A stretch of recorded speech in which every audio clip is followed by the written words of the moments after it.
Hola, què tal, Clashers? Això és Clash en català. I avui, un atac massiu de bruixes. Un Town Hall 10 destruint un Town Hall 10.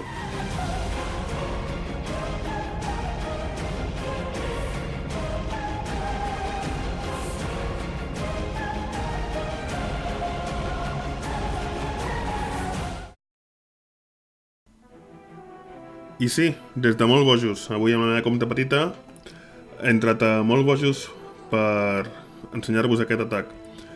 Aquest atac és de Lord Bombito. És un Town Hall 10 de... fa poc que és Town Hall 10. Em sembla que només té els campaments. No tenia el castell encara. Contra aquesta base, que és una base més o menys és del seu nivell. Tenint en compte que té Infernos nivell 2, les defenses a nivell 9 al màxim. La composició de l'exèrcit són 20 bruixes, com podeu veure és tot bruixes, i en el castell porta més bruixes. Aquí serà una de les parts més complicades, on tenen els 4 morters, ja que els morters contra les bruixes són el pitjor enemic, ja que els esquelets van a matar el morter, però els morters estan disparant a les bruixes que estan a darrere. Així que veurem què passa. Anem a veure l'atac.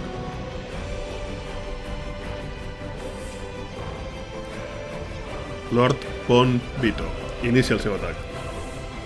Tira un salt i deixa anar tota la tropa de bruixes, els herois, el castell, apa, tot.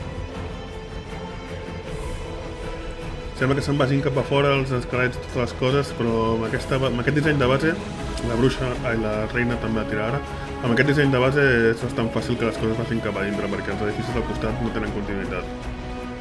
Un cop entren les bruixes cap a dintre es troben el seu primer gran enemic, o gran problema, que són les torres de mags. Les torres de mags són difícils de matar per les bruixes també.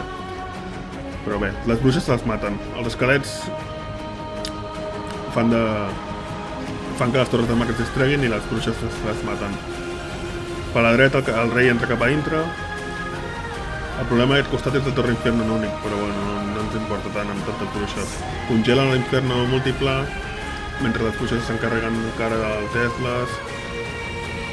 Torna a congelar l'Inferno múltiple i l'Inferno simple ja ha caigut.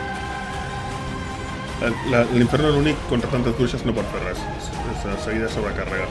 L'Inferno múltiple, evidentment, contra tantes bruixes tampoc. Aquí tira el salt perquè les tropes vagin cap a la part de sota.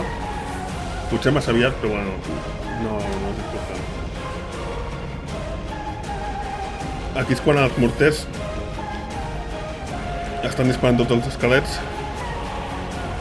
i encara no han saltat. Ara els esquelets ja comencen a atacar els morters i els morters és quan poden disparar a les bruixes, però per sort un morter dispara als esquelets que estan a l'altre. Sí que un morter dispara a les bruixes, s'han carregat unes quantes, però bé, han sobreviscut moltes bruixes suficients. Per cert, el Lavahound del castell ens l'ha pelat bastant. El Lavahound contra bruixes, doncs res, no té res a fer. Es distreu amb els esquelets i tantes bruixes ja el maten. Aquí arribem a la part complicada, l'última part complicada, que són les torres de mags. En aquest cas sí que no hi ha tantes bruixes i les torres de mags les estan matant. Ja no ens queden gaires. Per sort arriba la reina, que encara està completament viva. No l'he fet ni l'habilitat. I la reina es carrega les 2 torres de mags.